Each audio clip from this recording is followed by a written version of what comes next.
High বন্ধুরা, আজকে ছিল আমাদের স্টাফের রামুর জন্মদিন। তো চলো জন্মদিন পালন করা যাক। তো তোমরাও সকলে বলে ফেলো হ্যাপি বার্থডে রামু।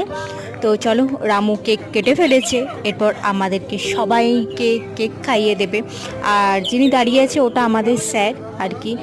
তো একটা আর দুটো মোমবাতি কিছুতেই নিভছিল না, সেই জন্য স্যার বারবার রামুকে বলছে যে মোমবাতিগুলো একটু নেভানোর চেষ্টা করতে।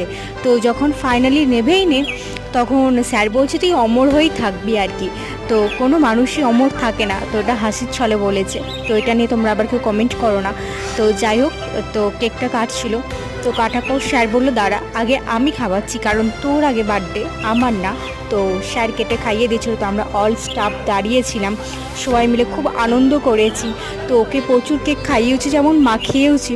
তো কেমন লাগছে দেখো, পুরো ভূত লাগছে। তো শেষে আমিও একটা কেক খেয়ে নিয়েছি। তো চলো টাটা।